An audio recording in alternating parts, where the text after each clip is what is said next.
faut le faire aujourd'hui avec une oreille d'or. Cet officier de la marine travaille à bord d'un sous-marin nucléaire d'attaque depuis une dizaine d'années. Casque à l'oreille, il traque, il isole et identifie le moindre son suspect. Il est habilité secret défense et protège les intérêts français dans la plus grande discrétion. Nous l'appellerons Philippe pour préserver son identité.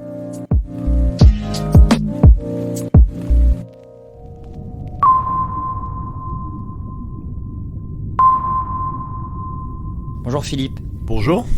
Vous êtes oreille d'or, qu'est-ce que ça signifie ? Alors une oreille d'or, c'est quelqu'un qui est capable d'analyser et de classifier n'importe quel son dans l'eau, c'est-à-dire que ça peut regrouper les biologiques, donc tous les mammifères marins et les animaux marins, comme un bâtiment de commerce, comme un bâtiment de guerre, comme un sous-marin, donc tout ce qui peut se passer dans l'eau. Et c'est quoi la mission d'une oreille d'or exactement ? La mission, ça va être de pouvoir dire c'est tel individu qu'on a en face de nous. Pourquoi c'est important ?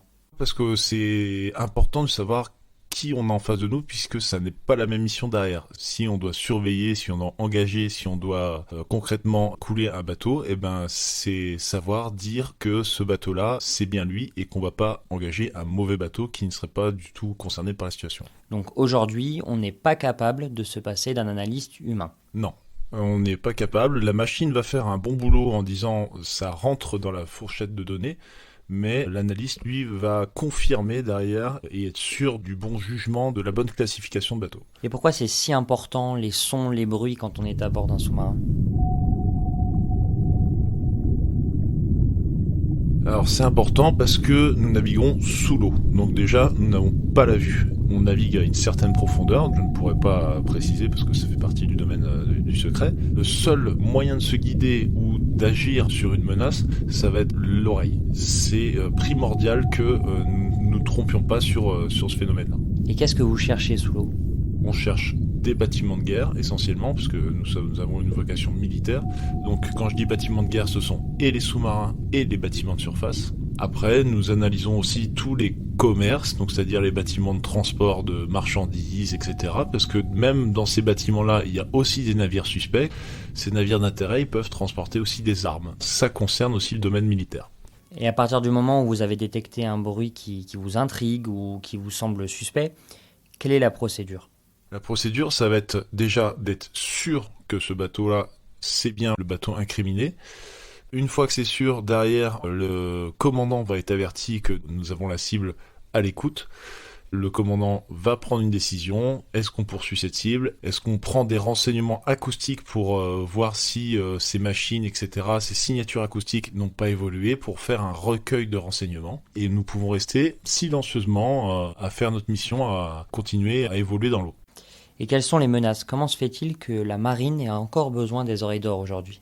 Sous l'eau, en fait, on peut dire que la guerre, elle est constante, et elle l'a toujours été. Il faut qu'il y ait une permanence dans la présence française militaire, qu'il s'agisse de défendre nos territoires, ou qu'il s'agisse aussi de recueil d'informations. Parce que, en fait, le jour où nous rentrons en guerre contre un pays, celui qui aura le plus d'informations déjà recueillies, quelque part, aura déjà gagné la guerre. Alors, quand vous partez en mission, quels sont les objectifs ? Est-ce que c'est du renseignement ? Est-ce que c'est de la protection militaire ? Je sais que vous êtes habilité secret défense, donc par conséquent, vous n'avez pas le droit de tout nous dire, mais sur les orientations globales. Alors, ça va être du renseignement acoustique dans l'eau, du renseignement visuel sur les côtes des pays menaçants, disons, du renseignement sur les différents bâtiments de commerce ou de guerre que nous pouvons rencontrer. Autrement, les missions, ça va être des missions de pistage aussi, de bâtiments qui peuvent être suspects ou même des bâtiments militaires. Mais mon métier reste très classifié et mon statut actuellement étant de secret défense spécial France, je ne peux pas tout vous dire. Qu'est-ce que ça signifie, secret défense spécial France ? Pour vous donner un exemple, je ne peux pas divulguer typiquement l'immersion maximale, la vitesse maximale, nos armes, les phénomènes acoustiques, nos missions, mes théâtres d'activité, etc. Si je divulgue l'information, on peut s'attendre à ce que le sous-marin français soit accueilli par d'autres nations, par exemple. Et plus généralement, vous travaillez dans un sous-marin. C'est quoi votre environnement de travail ?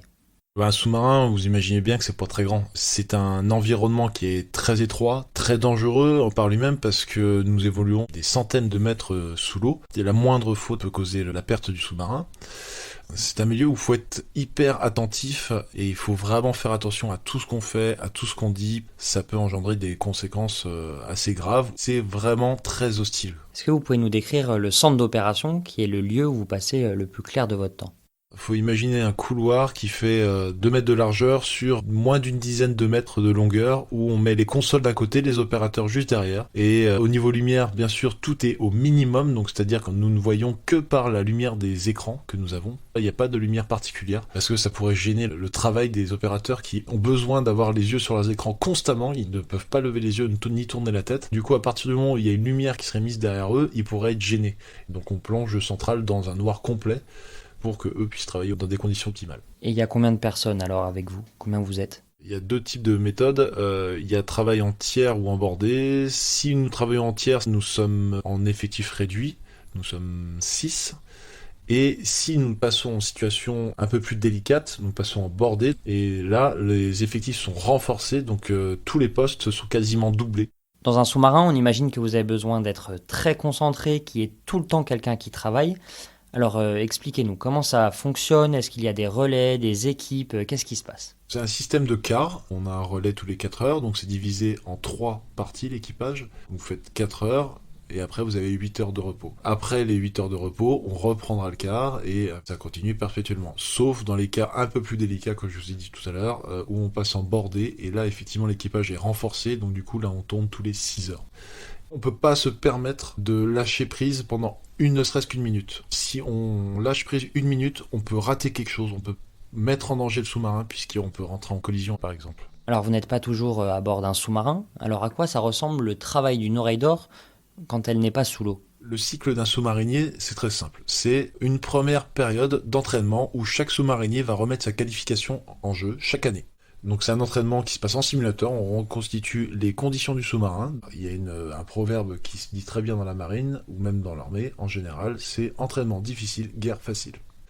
Donc on va avoir un entraînement qui est assez conséquent, qui dure à peu près 2 mois, 3 mois, où on va nous mettre les nerfs à rude épreuve, où on va nous repousser dans nos pires retranchements, les pires situations, où toutes les flottes du monde vont nous tomber dessus, et il va falloir qu'on s'en dépêtre. Cette période dure 2 mois, après les 2 mois, il faut faire des travaux, c'est-à-dire remettre des pièces en état, des sonars en état, remettre des sécurités en état, des capteurs en état, parce que l'eau de mer travaille.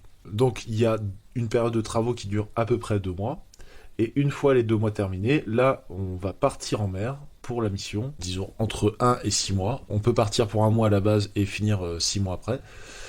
Et à la fin de ces missions-là, on va revenir et enfin être en permission. Juste avant, on va quand même aider l'autre équipage à partir en mer. Comme c'est beaucoup de travail et qu'ils partent en mer alors que la période la plus fatigante c'est la mer, on va leur apporter un certain soutien.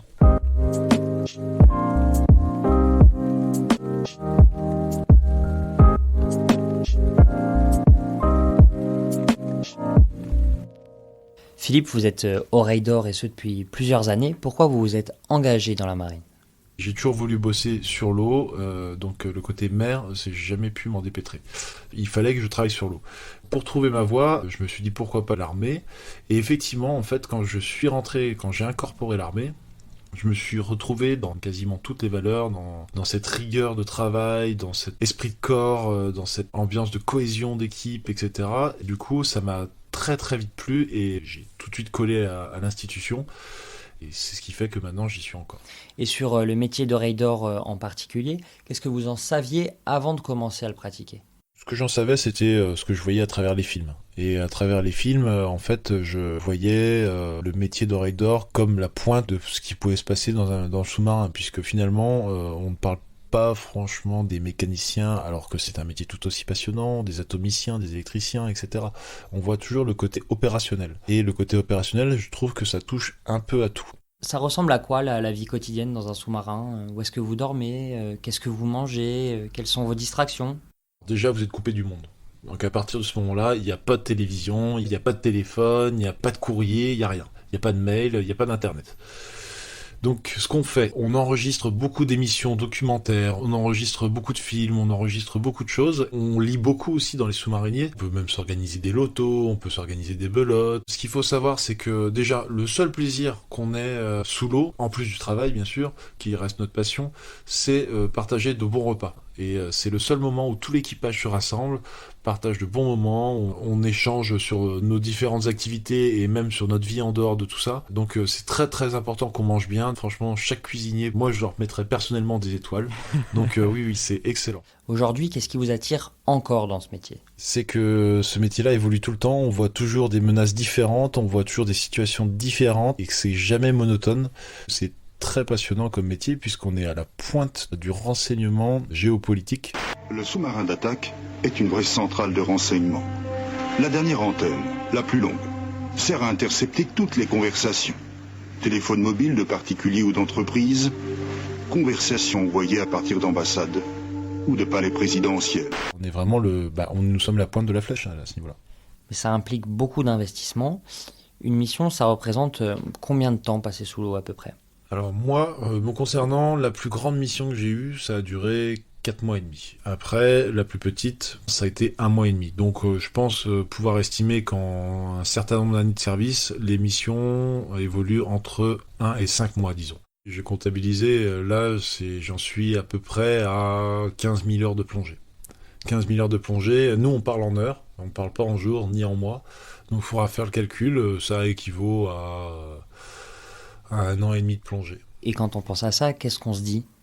Alors, moi, ça reste ma passion, donc du coup, 1 an et demi sous l'eau, c'est génial. Par contre, on a aussi passé 1 an et demi loin de ses proches, loin de sa famille, loin de ses amis. On revient, on a l'impression qu'il s'est passé tellement de choses. Typiquement, les dernières missions, on est revenu, on n'était pas au courant qu'il y avait eu le problème de virus. On a vu qu'on était confinés, ça a fait bizarre. Donc c'est vraiment un milieu très très particulier. Quand vous imaginez 1 an et demi, 2 ans en fin de carrière, peut-être 3 ans de navigation sous l'eau, dites-vous que vous avez passé 3 ans à faire votre passion, mais coupé du monde. Et pour vous, c'est quoi le plus dur quand on reste si longtemps coupé du monde ? Pour moi, c'est l'éloignement de ses proches qui est difficile. Ouais. Je considère que c'est pas nous navigants pour qui la vie est dure, mais c'est plus pour nos familles et nos proches qui eux acceptent que nous soyons absents pendant un certain temps. Mais comment vous faites pour ne rien dire à vos proches, pour ne pas dire où vous êtes, ce que vous faites, pour ne pas vous confier ? C'est difficile de ne rien dire à notre entourage. Maintenant, c'est un travail sur soi, effectivement. À bord, en tout cas, pour essayer de s'extérioriser un petit peu, on en parle entre nous déjà. S'il y a un problème, s'il y a des choses qu'on n'a pas compris, s'il y a des choses qu'on doit voir, s'il y a des choses qu'on s'attend à voir, on échange entre nous. Et en plus de ça, ce sont nos distractions en fait que nous avons à bord quotidiennement qui font que ça nous permet de changer d'air et de penser à autre chose. Vous dites que le plus dur pour vous, c'est d'être loin de vos proches, mais est-ce que quand vous êtes à terre, votre métier continue d'avoir des conséquences sur votre vie quotidienne, sur votre vie de tous les jours ? Personnellement, je ne vais plus à des concerts, je ne vais plus dans des festivals, je ne vais plus écouter les musiques dans les écouteurs. C'est hors de question parce que sinon, auditivement parlant, je perdrais. Par contre, le contre-pied de tout ça, c'est que j'entends beaucoup de choses et même la nuit, tout me réveille. Un moindre bruit ou même l'arrêt d'une machine, par exemple une climatisation qui s'arrête en pleine nuit, ça va me réveiller. Et au niveau psychologique et caractère, effectivement, le contre-pied aussi, c'est d'être un petit peu trop rigoureux, un petit peu trop formaté, militaire. Et enfin, en fait, ce que j'exige avec ma famille était peut-être un petit peu trop exigeant et ça peut être un peu gênant, oui. Donc, concrètement, qu'est-ce que ça veut dire ? Ça veut dire que vous avez besoin que tout soit carré, tout soit précis ? Oui, tout à fait. Ça se traduit comme ça, c'est-à-dire que je suis hyper rigoureux, je suis très maniaque dans pas mal de choses, typiquement la propreté des lieux chez moi, l'entretien des machines du style tondeuse ou perceuse, mes outillages, etc. Je suis très très propre. La rigueur dans mon travail, dans mes bricolages, etc. Oui, bien sûr, tout est lié. Ça, c'est pour la partie qui est plus désagréable, mais pourquoi vous vous réjouissez, vous, d'être sous l'eau, de plonger quand vous faites ce métier ? On voit déjà de travailler dans un milieu... Alors, c'est sûr, j'ai dit que c'était hostile, mais c'est passionnant. C'est à la recherche de nouveaux phénomènes, à la recherche de nouvelles informations. C'est un métier qui n'a de cesse de rebondir sans arrêt. Et puis, à côté de ça, c'est un esprit d'équipe. Moi, mon équipage, je m'en séparais pour rien au monde. Ça me ferait mal de devoir quitter cet équipage pour repartir sur un autre. Après, je me familiariserai avec un autre, mais c'est toujours difficile, c'est une deuxième famille. Et en plus de ça, ça reste ma passion. Donc, à partir du moment où je suis sur la mer ou dans la mer, je suis comme un poisson dans l'eau, dirons-nous.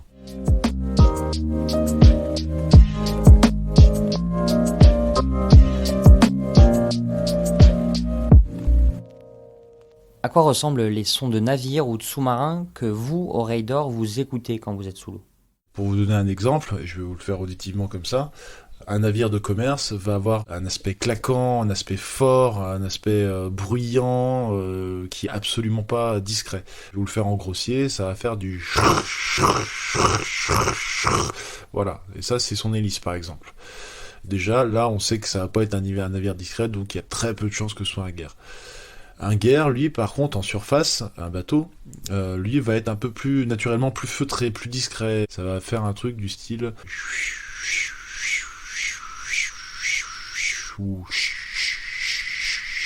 Et déjà, naturellement, on sent que aussi le rythme, il est différent puisqu'il va être un peu plus soutenu.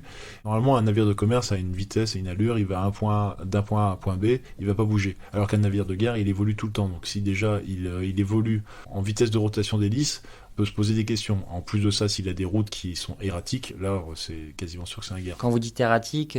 C'est une route qui n'est pas droite, qui ne suit pas les rails, c'est-à-dire chercher à ne pas rester justement dans une situation monotone et longitudinale, on va dire. Et pour terminer, du coup, là, par rapport à ce que je vous ai dit, un sous-marin, lui, ça va être beaucoup plus discret, et lui, on va entendre... Et ça, pour le percevoir dans l'eau, vous le percevez pas à 200 km, mais entre 2 et 10 km. Donc pour être performant, le sous-marin a besoin d'être le plus proche possible de son ennemi. Alors ça dépend de la menace. Si c'est une menace bruyante, plus c'est bruyant, plus on entendra loin. Et plus c'est discret, plus il faudra être proche pour l'entendre. En plongée, un sous-marin demeure indétectable à la lumière visible, aux infrarouges ou aux ondes radar. Sa seule source d'indiscrétion est sonore. Le bruit qu'il fait, c'est sa carte d'identité, sa signature acoustique. Pour être furtif, un sous-marin doit être le plus silencieux possible. Donc parmi vos missions, il y a celle de débusquer des sous-marins qui peuvent être ennemis, mais un de vos objectifs principaux, c'est aussi de ne pas être repéré. Oui, tout à fait. Et ça, c'est un travail sur soi, puisque finalement, en fait, quand je vous parlais de période de travaux, on remet le bateau en état. Mais en plus de ça, il faut aussi rendre le bateau le plus discret possible. Donc, c'est-à-dire qu'une pompe, une machine qui tournait bien au début de la mission, mais qui s'est mis à faire du bruit en cours de mission, il faut que l'équipage qui part après ait réglé le problème pour rendre le bateau le plus silencieux possible. On a un cahier des charges qui est très très lourd et très strict là-dessus. Vous dites que vous voulez être le plus silencieux possible. Est-ce que ça passe par écouter son propre sous-marin ? Oui, alors à chaque travaux, il y a une période d'écoute sous l'eau de notre sous-marin, une d'auto-écoute ça s'appelle. Et cette auto-écoute nous permet de vérifier que les travaux ont bien été effectués, que les phénomènes sonores ont été corrigés, que telle machine a été réglée comme il le faut. Et sans ça, on revient à quai et on refait les réglages et on refait les travaux jusqu'à ce que notre bateau soit le plus performant et le plus discret possible. Pour être au Raidor, il faut des qualités extrêmement développées en termes de mémoire ou d'audition. Est-ce qu'il faut des prédispositions ? Alors je dirais pas qu'il faut des prédispositions, mais effectivement, il faut quand même une ouïe assez bonne, mais c'est un travail après. Et dans ces formations-là, ils vont nous apprendre comment développer ce sens-là. Comment on emmagasine toutes ces informations ? Comment on fait pour se les approprier et puis ensuite les restituer ? Alors il faut imaginer un gros dictionnaire de tous les phénomènes acoustiques sonores avec chaque signature de chaque bateau. Et dans ce dictionnaire-là, on va tout nous décrire, c'est-à-dire que tel bateau va signer à tant de hertz, mais c'est impossible d'apprendre tout un dictionnaire, personne ne pourrait le faire. Donc ce qui se passe, c'est qu'on est formé à toutes les menaces évoluant dans un théâtre d'opération précis. Par contre, on est toujours confronté à rencontrer des menaces qui n'étaient pas prévues à cet endroit-là, et donc du coup, à partir de ce moment-là, on a une base de données qui nous permet de rechercher chaque bateau, chaque navire, qui sont suspects, non répertoriés ou non prévus. Quelles sont les qualités qui font une bonne oreille d'or ? Alors il faut être rigoureux, il faut être attentif surtout, il ne faut pas s'écraser, c'est-à-dire qu'il faut vraiment trancher et dire au commandant, voilà commandant, c'est bien l'individu là que j'ai en face, maintenant c'est à vous de prendre les décisions. Non seulement il faut trancher, mais en plus j'imagine qu'il faut trancher vite. Oui, il faut trancher vite. Sous l'eau, quand vous croisez un individu, ça peut durer 1 minute ou 10 minutes. Et 10 minutes, c'est large. Donc, c'est-à-dire que vous devez faire très très vite pour pouvoir manœuvrer et vous mettre dans une situation qui soit convenable pour la suite de la mission. Qu'est-ce qui se passe quand vous n'arrivez pas à identifier un son ? Est-ce qu'il y a un supérieur qui peut venir vous apporter une aide ? Alors, il faut savoir qu'il y a personne au-dessus d'une oreille d'or. Au niveau classification d'un phénomène sonore, il n'y a personne. Et si lui n'y arrive pas, personne n'y arrivera. Je dis, si on a un doute, si on s'est trompé, etc., on reprend la vue, on voit si c'est déjà en surface. Si c'est pas en surface, on retourne dans l'eau, on refait une analyse. Si jamais on ne sait toujours pas ce que c'est, on fait des captures et des enregistrements qu'on envoie au centre d'interprétation des renseignements acoustiques à Toulon. Et eux nous renvoient un compte-rendu en nous disant ce que c'est, ce qui s'est passé et pourquoi c'est comme ça. Quand vous êtes en poste, c'est une exigence qui est maximale, vous n'avez pas le droit à l'erreur. Comment vous faites pour rester tout le temps concentré ? C'est un travail de conditions physiques qu'on élabore au moment de l'entraînement. On se maintient en forme aussi à bord, on essaie de faire le maximum de sport qu'on puisse, autant qu'on peut, puisque je vous ai dit c'est un environnement hostile et étroit, donc on n'a pas beaucoup de place pour faire nos activités. Il faut gérer son sommeil, chacun gère ça comme il le veut, mais il faut derrière que l'opérateur soit capable derrière de reprendre sa situation de quart et être au top de sa forme au moment où il reprend le quart. Et quand on descend sous l'eau et qu'on est oreille d'or pour la première fois, qu'est-ce qui surprend ? Ce qui surprend, ça peut être par exemple l'activité biologique sous l'eau. L'activité biologique, on ne nous forme pas à ça. On entend 2-3 chants de baleines ou 2-3 dauphins avant de partir en mission, mais chaque chant de baleine, chaque cachalot, chaque dauphin, chaque espèce de crevette, je vais vous donner plein de noms de biologiques, parce qu'on appelle ça des biologiques, ça peut être vraiment différent d'une espèce à l'autre. Et c'est pas rare que nous tombions sur des sons dans l'eau qu'on n'a pas encore répertoriés et on ne sait pas à quelle espèce ça appartient. Et ça fait quoi comme bruit, un de ces animaux dont vous nous parlez ? Oh, c'est dur à dire, mais une baleine, au final, c'est les sons les plus difficiles à faire, comme ça vocalement, mais une baleine, ça va être de l'ordre du...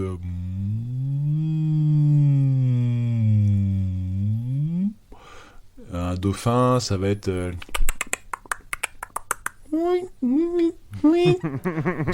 Il joue, hein, en général, quand c'est comme ça.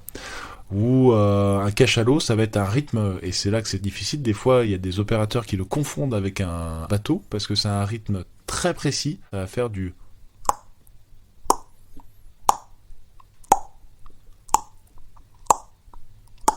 Donc, c'est tellement mécanique, tellement rythmé, tellement bien rythmé que finalement on peut le confondre avec une machine, et les gens, des fois, pensent que c'est effectivement une activité humaine et pas biologique. Pour terminer, on a une dernière question. Quel est le conseil que vous auriez aimé recevoir avant de commencer ce métier ? J'aurais dû être plus méfiant concernant ma vie de famille avec mes proches. Finalement, quand je suis pas là, et même quand je travaille sur base avant de partir en mission, je m'isole beaucoup. Et finalement, je me rends pas compte du mal que je peux faire autour en étant absent et en étant distant. Donc oui, effectivement, j'aurais bien aimé être averti de tout ça un petit peu avant, ou de m'en rendre compte un petit peu avant, parce qu'au bout de 8 ans, vous comprenez bien que votre vie est déjà quasiment faite.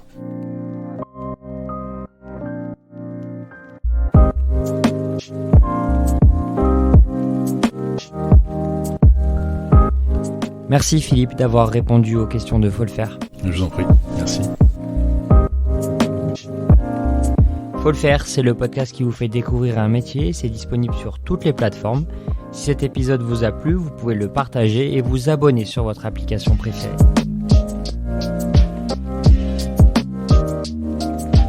Ce podcast a été produit et réalisé par François Cesari, Théo Conscience et Stéphane Geneste.